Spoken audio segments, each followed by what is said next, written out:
What up, what up, what up? It's your boy LQ, Mr. Real Deal Fantasy HQ. You see the face, you know the case, you know why you are here. But I got a player breakdown for you for the New England Patriots wide receiver, Demario Douglas. Now, hold up. I know. Just pause real quick. I know the Patriots offense is god awful. The quarterback situation is just disgusting, but he is a productive wide receiver that I think you need to be targeting this weekend, next week, maybe even next season for you guys to have a wide receiver as a depth piece that can be able to produce when his name is called upon. The fantasy playoffs are basically here now, so you need to start making the right decisions and setting your team up and your rosters across all leagues for success. So let's jump right into it.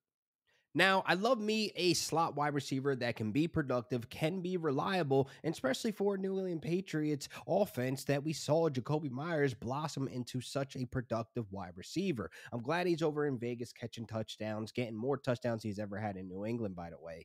But I love that he is able to step up and show out and continue on being a reliable slot wide receiver. Now, this gets me to Demario Douglas. He is a guy that I think you need to be targeting on the waiver wire right now. He has a sneaky matchup this weekend. You could possibly put him in your flex or your wide receiver spot going up against the Chargers, who've kind of been up and down. Their defense has been mid this entire season. They've been able to get some sacks, but for the most part, wide receivers have been able to produce on them, and they give up the fifth most receiving yards to wide receivers that play out of the slot. So Demario Douglas has a sneaky start badge on him this week. And honestly, he is basically the only wide receiver in the Patriots offense that can do anything.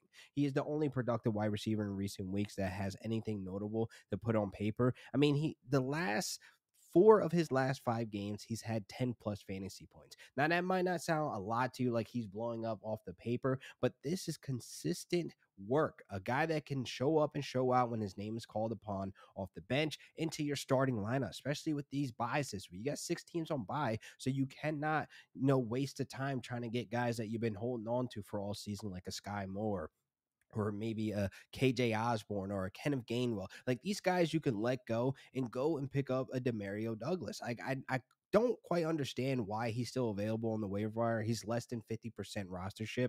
So you're getting a guy that you can have on your bench and be able to rely on. I mean, this guy since week 7, he is top 5 in yak yards. So he's a big playmaker. He's a guy they target downfield. If you ever see Mac Jones or Zappy throwing more than 10 yards, it's likely going to Demario Douglas. He's top 5 in yak yards over some notables. DK Metcalf, including Thursday night game, Stephon Diggs, Puka Nacua, DJ Moore, the list goes on. He's up there amongst the ranks when it comes to yards after catch. I like slot wide receivers that can produce after the catch as well. Guys like Cooper Kupp, he's excelled greatly. Christian Kirk, other names out there for wide receivers that can produce. Jacoby Myers. And it's crazy that Demario Douglas is fitting in like a glove in this Patriots offense, kind of picking up where Jacoby Myers left off. So that's where I get into future reference. Now we're talking like next season or, the season beyond that. I really think that you should be hitting up your league mates in your dynasty leagues to see if you can acquire him. Because I'm telling you now, you're going to get him for dirt cheap. Not many people right now are jumping off the paper or going crazy about him, to have him on their rosters other than, some guys that are crazy like me that love fantasy. So I think you should be going out there to target him because even with the quarterback situation terrible, even though this offense sucks, there's not much touchdown upside here, but he's getting 10 plus fantasy points without touchdowns. He's a guy that's getting rushing attempts. He's getting utilized all over this offense. So why miss out on a productive wide receiver who's been the best wide receiver they've had in the last couple of weeks? Since week 7, he has a 24% target share. No other wide receiver on the Patriots offense right now has a target share over 8%.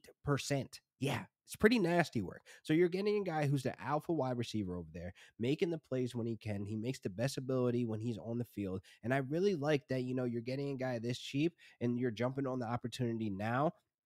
I really feel like, even though the trade deadline is dead right now, whatever, just have him in the back of your mind that you're going to have to target him in drafts next year. You're going to have to target him in the offseason so you can go out and get a guy that could be productive off the bench, show up, show out.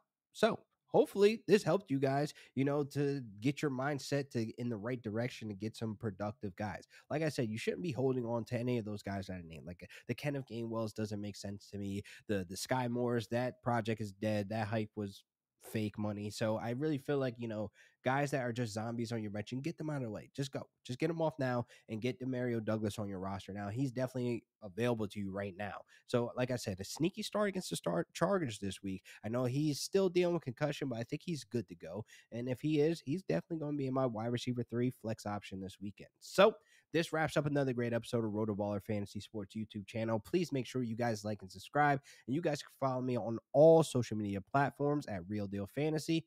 Until next time.